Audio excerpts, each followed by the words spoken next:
Palestina, representante legal de Brigada Callejera de Apoyo a la Mujer, Elisa Martínez Ace. Gracias por estar con nosotros, bienvenida. Al contrario, a ustedes, muchas gracias por la invitación.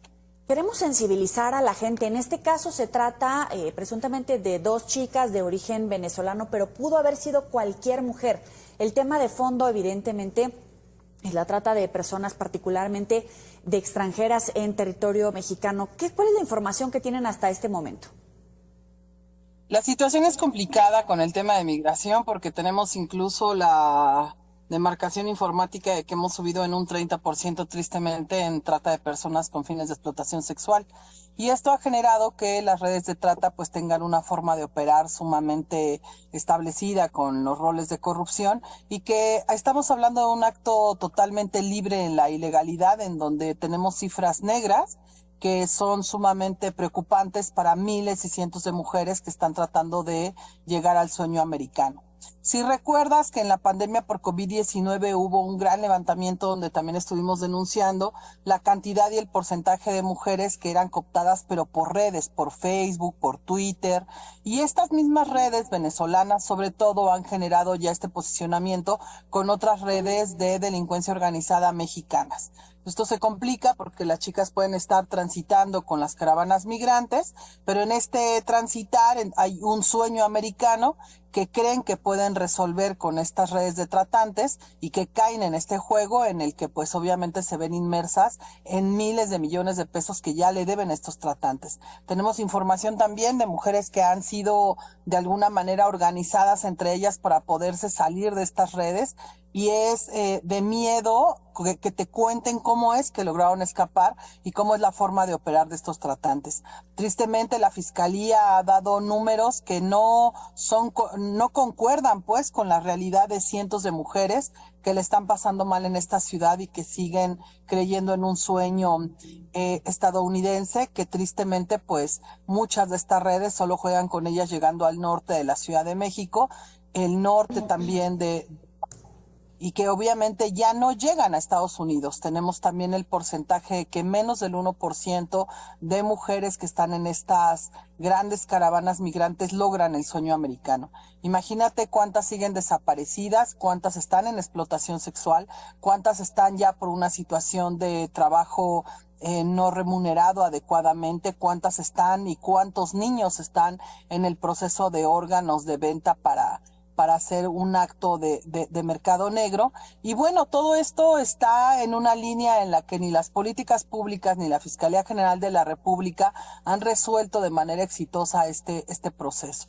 Tenemos también las declaraciones de Estados Unidos en donde, bueno, adjudica responsabilidades a México para poder hablar del tema de migración, pero no hay ordenamientos oficiales o tratados que nos permitan realmente abordar el tema. Sí. Arlene, las organizaciones, dime.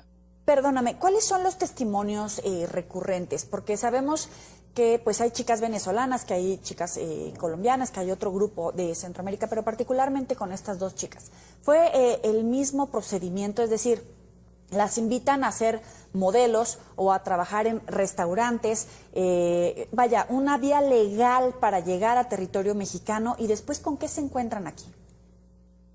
Sí, efectivamente, como te comentaba que en COVID y estuvimos con ustedes también en algunas entrevistas, desborda el tema en Facebook y en Twitter, en donde sabemos que no van a pagar ni 5,000 ni 7,000 pesos por una semana, pero las chicas acceden pensando que así va a ser.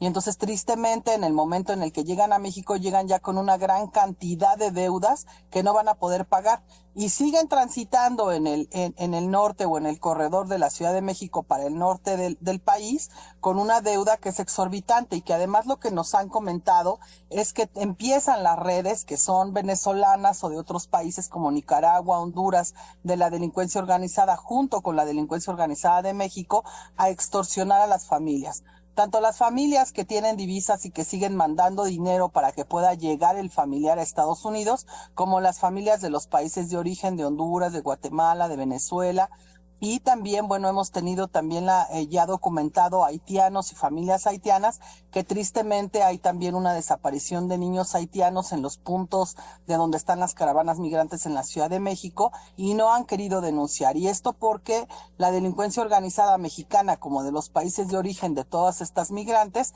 pues les tienen amenazados. Entonces la Fiscalía no tiene el dato concreto de estas grandes cifras negras. Y tenemos que trabajar en conjunto, tanto las organizaciones de la sociedad civil como la sociedad organizada, que ha ido a muchos de los campamentos a ayudar, tanto la información que damos de manera jurídica, legal, oportuna, para que las migrantes y los migrantes puedan organizarse. No dudamos que estas chicas estaban intentando escapar, como miles y cientos de chicas que llegan con nosotros a Brigada Callejera contándonos testimonios que están de miedo. Y esto es importante para toda la gente que nos está viendo en la televisión. Tienen que cuidar a sus niñas, tienen que cuidar a sus niños, a las mujeres, que no salgan pensando en el sueño americano o en el sueño económico rápido, sí, porque no es verdad, ¿no? Es un acto delincuencial que hoy a nivel internacional es de los delitos más perseguidos. Y hemos denunciado que en la Ciudad de México, en la República Mexicana, ha aumentado en un 30% esta forma de operar de los tratantes en cuanto a las redes de trata con fines de explotación sexual. ¿Cómo le hacen es importante que tomen? Sí, perdóname que te interrumpa, es que tienes mucha información muy importante y tienes mucha razón al hacer el llamado de cuidar a los niños que de repente efectivamente tienen contacto con Facebook o con cualquier red social y pueden proporcionar direcciones, a qué escuela van, teléfonos, horarios para que estos grupos criminales puedan secuestrarlos o vea tú a saber qué historias. Particularmente con los niños, ¿qué es lo que está pasando?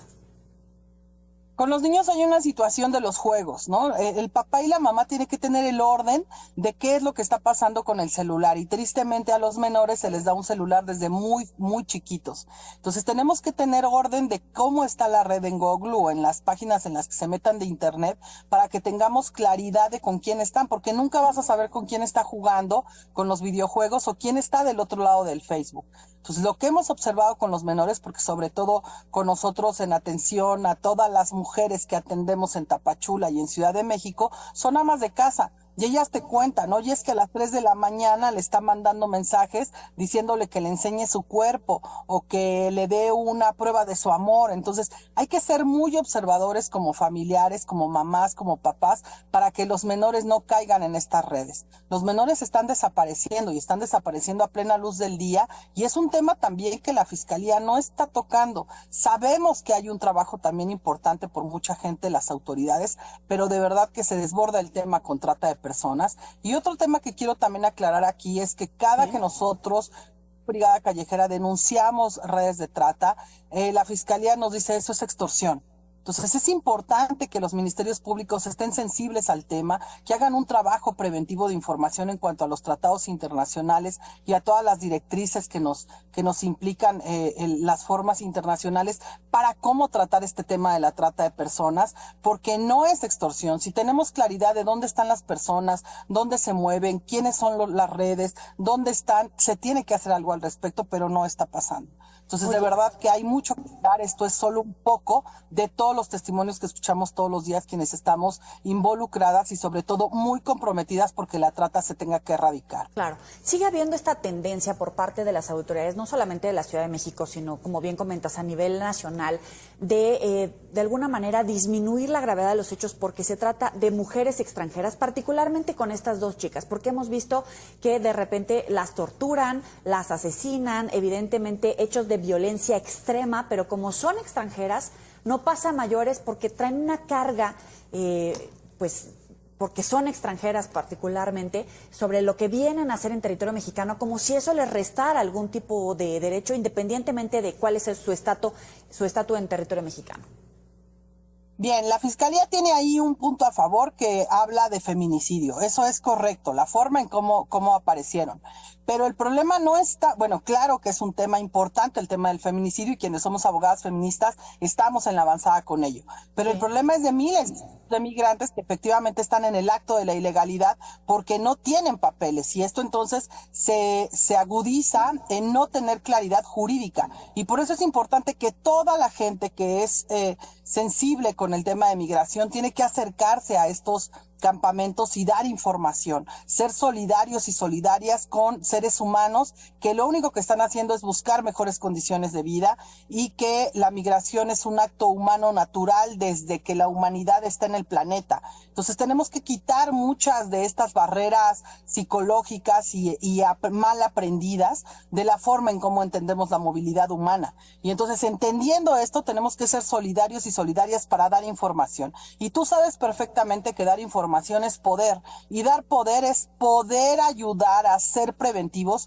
con miles de mujeres y niños y niñas que hoy en día están siendo desaparecidos por el tema de trata. Entonces, dar información, dónde pueden ir, dónde pueden denunciar, cómo conocer el metro, cómo conocer la ciudad, dónde ir con un vecino para que vaya al baño, para poder comer. Tenemos que ser redes de apoyo para miles y cientos de personas que efectivamente, como se mantienen en el acto de la ilegalidad, entonces pues no hay quien. ¿Y cómo denunciamos que se están teniendo ya redes, por ejemplo, de actos ilegales, de que en las zonas en donde se quedan de estos campamentos tienen el control del agua algunos grupos delincuenciales, por ejemplo, de venezolanos o de hondureños, ¿no? Donde ya la gente de migrantes que está tratando de sobrevivir en un campamento tiene que pagar por acceso al agua o pagar por un cableado, no lo sé, ¿no? Son ejemplos que hemos estado escuchando directamente cuando estamos en los campamentos. Bien. O cuando la gente del campamento se acerca a nuestros espacios. Urge que la gente tenga un acto solidario con estas personas, porque ayudamos a que estas mujeres, como estas compañeras que aparecieron muertas, tengan información y puedan no caer en estas redes. Arlene Palestina, representante legal de Brigada Callejera de Apoyo a la Mujer, Elisa Martínez Ace. Gracias por estos minutos, por la claridad, por ayudarnos a tener empatía por esta situación y seguimos en contacto contigo. Un abrazo fuerte, muchas gracias a todo el auditorio. Buenas noches.